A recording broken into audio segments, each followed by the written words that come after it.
Assalamu alaikum ADP class. Hoping you are fine. Today we will study exceptions of law of demand. What is law of demand? As we have studied earlier, law of demand states other things remaining the same arise in the price of a commodity or services is followed by a fall in quantity demanded, and a fall in price is followed by an increase in quantity demanded. It means अगर price कम हो जाएगी तो quantity ज़्यादा demand की जाएगी, और अगर price ज़्यादा हो जाएगी तो क्वांटिटी डिमांडेड कम हो जाएगी. So it means there is a negative relationship between the price and the quantity demanded. Higher the price, lower the quantity will be demanded, and lower the price, the higher quantity will be demanded. So there is a negative relationship between the both variables. But there are some factors on which this law does not apply. What are these factors? These factors are known as the exceptions of demand, the law of demand. What are the exceptions of the law of demand?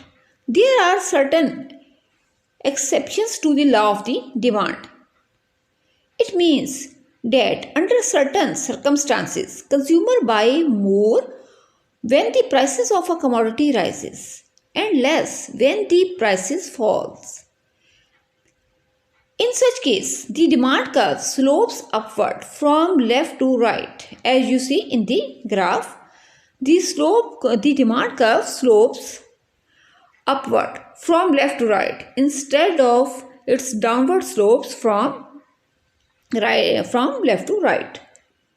जैसे कि अपने पिछले lecture में देखा था, demand curve is a negatively slope demand curve, और ये हमेशा ऊपर से नीचे की तरफ गिरने का रुझान रखता है.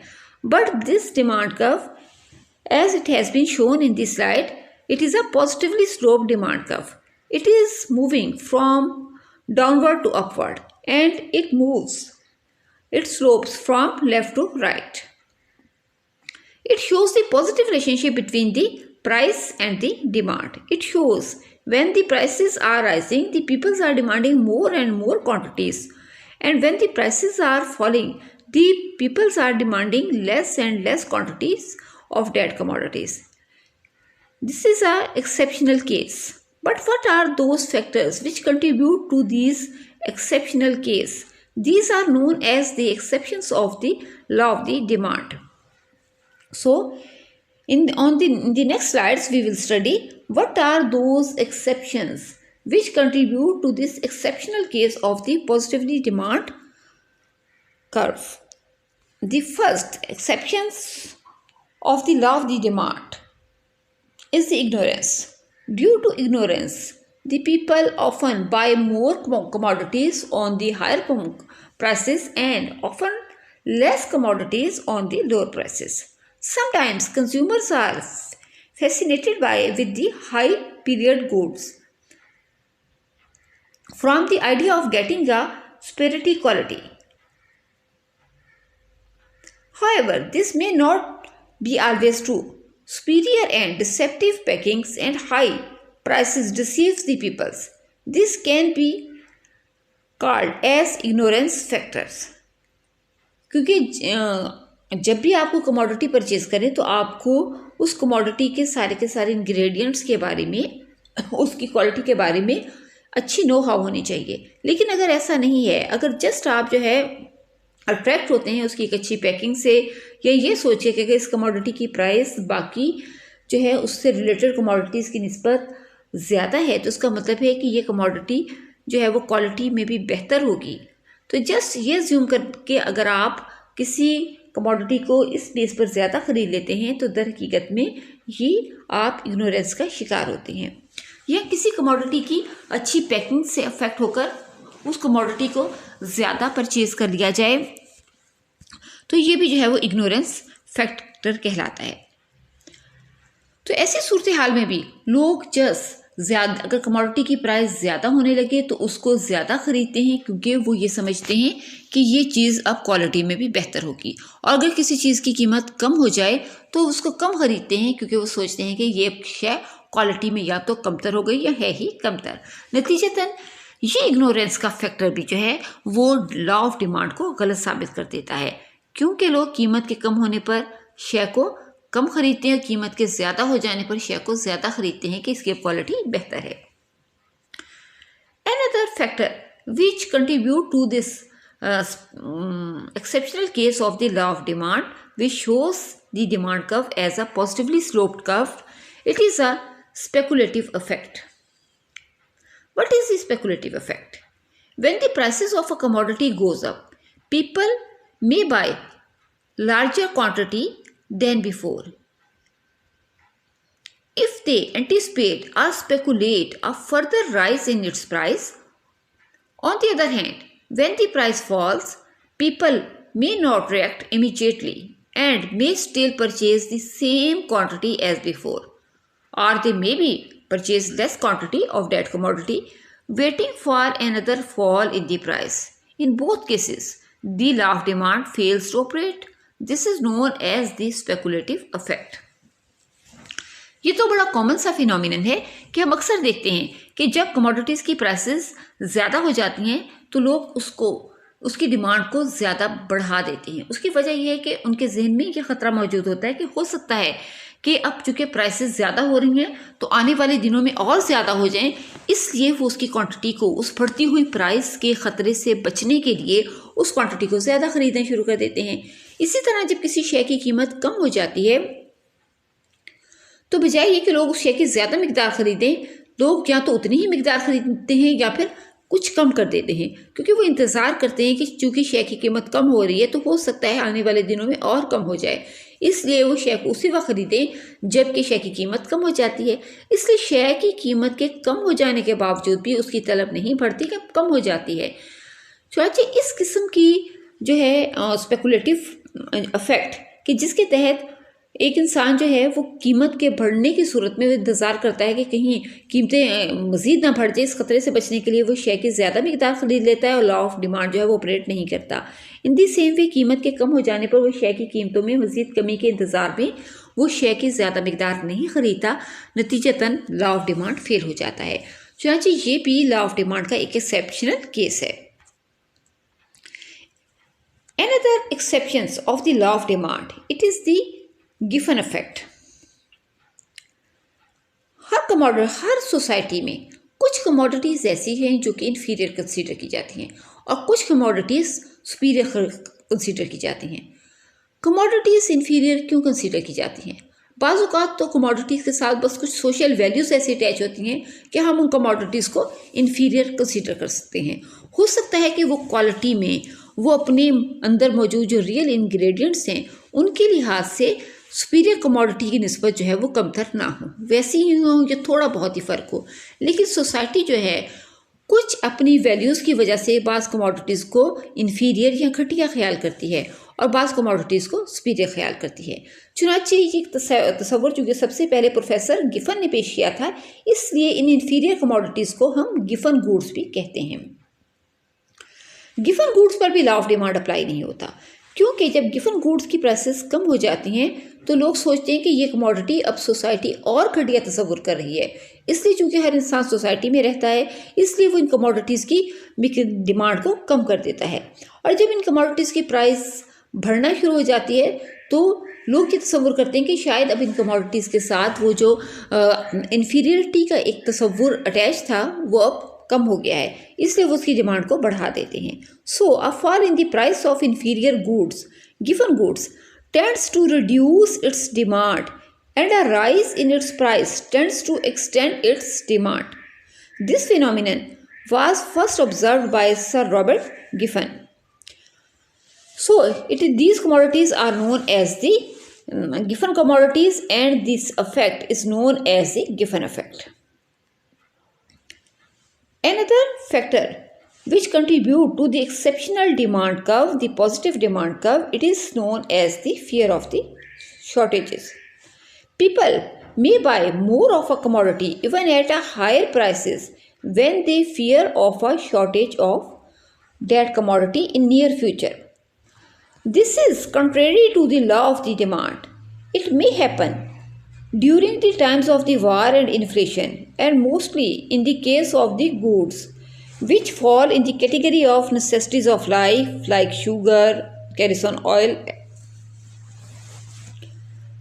जब भी किसी कमोडिटी की प्राइस में इजाफा होगा तो उसके से लोगों के जहन में जो एक खौफ पैदा होता है वो ये कि शायद ये कमोडिटी जो है वो उसकी शॉर्टेज होने जा रही है, वो कमोडिटी जो है वो नायाब होने जा रही है। क्योंकि आम तौर पर मार्केट में फिनोमिनन भी कुछ ऐसा ही होता है, जिन कमोडिटीज़ की सप्लाई उनकी डिमांड की निस्बत कम रह जाए उनकी प्राइसेस जो है वो ज़्यादा हो जाती हैं। चाहे जब भी किसी कमोडिटी की प्रोडक्शन कम हो या किसी दूसरे फैक्टर्स की वजह से उसकी सप्लाई कम रह जाए जबकि डिमांड उतनी ही हो या ज़्यादा हो, तो हम देखते हैं कि मार्केट्स में उन कमोडिटीज़ की प्राइसेस ज़्यादा होना शुरू हो जाती हैं। जब मार्केट में उन कमोडिटीज़ की प्राइसेस ज़्यादा होती हैं तो इसका मतलब है पीछे फैक्टर कौन सा कंट्रीब्यूट कर रहा है कि उन कमोडिटीज़ की सप्लाई उनकी डिमांड की निस्बत कम है, गोया कि वो कमोडिटीज़ जो हैं वो डिमांड की निस्बत शॉर्ट हैं। चाचे ये जो शॉर्टेज का खौफ है, तो लोग जब कीमतों को किसी भी शय की कीमतों में इजाफा देखते हैं तो उनके जहन में ये खौफ मौजूद होता है कि शायद जो है वो कमोडिटीज़ जो हैं वो अब शॉर्ट हैं या उनकी शॉर्टेज हो गई है। चुनाचे वो इस ख़तरे से बचने के लिए कि हो सकता है कि मुस्तकबिल में उनको ये शय जो है वो बिल्कुल ही दस्तयाब ना हो, वो उस कमोडिटी की ज़्यादा शय ख़रीदना शुरू कर देते हैं। गोया कीमत के ज़्यादा हो जाने पर शय को ज़्यादा ख़रीदा जा रहा होता है। तो ये कैसी सूरत हाल होती है, स्पेशली जैसे कि हम देखते हैं मुल्क में किसी भी किस्म के अगर बदअमनी के हालात पाए जाएँ, जैसे कि जंग हो, तो अगर जंग का ख़तरा हो तो ऐसी सूरत हाल में भी लोग कमोडिटीज़ को ख़रीद कर जो है वो स्टोर करना शुरू कर देते हैं, क्योंकि उन्हें इस चीज़ का ख़तरा होता है कि शय जो है वो नायाब हो जाएगी, शय की शॉर्टेज हो जाएगी। चाहे उस वक्त भी कीमतें बहुत तेज़ी से बढ़ रही होती हैं लेकिन डिमांड कम नहीं हो रही होती, बल्कि डिमांड भी बहुत तेज़ी के साथ बढ़ रही होती है। चाहे इस किस्म के केसेस में जो है वो लॉ ऑफ डिमांड जो है वो बिल्कुल फेल हो जाता है और कीमतों के बढ़ने की सूरत में भी जो है वो डिमांड को ज़्यादा, कमोडिटी को ज़्यादा मिकदार में डिमांड किया जा रहा होता है। Another factor is the prestigious goods. Commodities,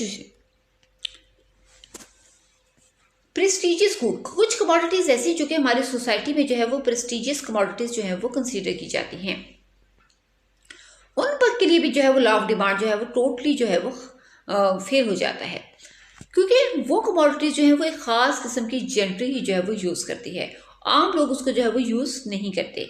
so these prestigious goods are explained by the professor Thorstein Veblen. If consumers measure the desirability of a good entirely by its price and not by its use, then they buy more of a good at high prices and less of a good at low prices. क्योंकि वो commodities को किस लिए जो है वो purchase करते हैं, वो इसकी डिज़ायरेबिलिटी देखते हैं, और जो है उस कमोडिटी की डिज़ायरेबिलिटी किस चीज़ से डिटरमिन करते हैं, इसकी प्राइस से। यदि अगर प्राइस ज़्यादा है तो कमोडिटी जो है वो वैल्यूएबल है, चाहे वो उसको खरीदेंगे। और कमोडिटी की प्राइस कम है तो उसका मतलब है कमोडिटी इतनी वैल्यूएबल नहीं है, वो उसको नहीं खरीदते। ये लोगों के ज़हन में कंसेप्ट पाया जाता है। कमोडिटी को जब भी उसके इस्तेमाल की वजह से ना खरीदा जाए, बल्कि उसकी क्वालिटी को, उसकी जो एक स्टेटस सिंबल होने को प्राइस से डिटरमिन किया जाए, तो फिर ऐसी सूरत हाल में लॉ ऑफ डिमांड फेल हो जाता है। Diamond, jewellery and big cars etcetera are such prestigious goods. In their case demand relates to the consumers who use them as a status symbol. हम जानते ही हैं कि बहुत से लोग डायमंड, ज्वेलरी और बिग कार्स को स्टेटस सिंबल के तौर पे यूज़ करते हैं, वो क्योंकि इन तमाम कमोडिटीज से रिलेटेड ऐसी भी गुड्स मौजूद होती हैं जो कि इनका बेहतरीन सब्स्टिट्यूट हैं, और वो उनके इस्तेमाल से जो है वो इतनी ही जो है वो इस्तेमाल में जो है वो बेहतरीन है जैसे कि ये कमोडिटीज़ हैं। लेकिन ये तमाम तर कमोडिटीज़ जिनका भी हमने जिक्र किया, डायमंड ज्वेलरी और बिग कार्स, ये ऐसी चीज़ें हैं जो कि स्टेटस सिंबल हैं। लोग इनको इसलिए ख़रीदते हैं कि ताकि जब वो इसको इस्तेमाल करेंगे तो ये तसव्वुर किया जाएगा कि वो एक हाई जेंट्री से ताल्लुक़ रखते हैं। इसलिए जब इन कमोडिटीज़ को ख़रीदा जाता है तो इन पर लॉ ऑफ डिमांड जो है वो फेल हो जाता है, क्योंकि जब इनकी कीमतें ज़्यादा हो जाती हैं तो रिच पीपल ये तसव्वुर करते हैं कि अब इनको सिर्फ बहुत ही सिलेक्टेड लोग जो है वो ख़रीद सकते हैं, गोया ये अब स्टेटस सिंबल बन गई हैं। इसलिए कीमत के ज़्यादा हो जाने पर रिच पीपल उनकी डिमांड को मज़ीद बढ़ा देते हैं, लेकिन जब इनकी कीमत कम हो जाती है तो वो उनको ज़्यादा नहीं खरीदते। So as their prices goes up and become costlier, rich people think that it is the more prestigious to have them, so they purchase more. On the other hand, when their prices falls sharply, they buy less as they are no more prestigious good. This is known as the Veblen effect. इसको हम demonstration effect भी कहते हैं, जो कि महज हम दिखावे के लिए पहनते हैं। डिमॉन्स्ट्रेशन इफेक्ट से मुराद है कि डिमॉन्स्ट्रेट करना अपनी कमोडिटीज़ को महज दिखावे के लिए पहनना। चूँकि ऐसी कमोडिटीज़ रिच पीपल सोचते हैं कि जब इनकी कीमत ज़्यादा हो गई है तो अब बहुत से लोगों की जो है वो परचेजिंग पावर से ये निकल गई हैं, इसलिए वो उनको ज़्यादा ख़रीदते हैं। जबकि जब इनकी कीमतें कम हो जाती हैं तो वो सोचते हैं कि अब तो उसको बहुत से लोग परचेज़ कर सकते हैं, ये डिमॉन्स्ट्रेशन इफेक्ट का हिस्सा ही नहीं रही, अब इनकी मदद से जो है वो नमूद व नुमाइश नहीं की जा सकती, इसलिए वो इनकी डिमांड को कम कर देते हैं। Another factors which contribute to the exceptional case of the law of the demand, it is the conspicuous necessities. Another exceptions occur in the use of the such commodities as due to their constant use have become necessities of life. For example, in spite of the fact that the prices of the television sets, refrigerators, washing machines, cooking gas, scooters, etc. have been continuously rising, their demand does not show any tendency to fall. More and less same tendency can be observed in this case of the most of the other commodities that can be termed as upper sector goods.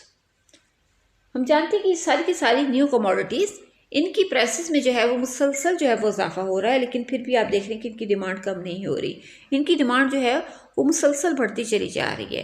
गोया कि यहाँ law of demand जो है वो गलत हो जाता है। जब कमोडिटीज़ की प्राइसेस ज़्यादा हो जाती हैं हम इनको ज़्यादा खरीदते हैं, और जब कमोडिटीज़ की कीमत कम हो जाती है हम इनको कम खरीदते हैं। In the same way another factor is the bandwagon and snob effect. People sometimes buy certain commodities like diamonds at high prices not due to their instinct worth but for a different reasons. The basic object is to display their riches to the other members of the community to which they themselves belongs. This is known as the snob appeal. Bandwagon effect, snobbish effect,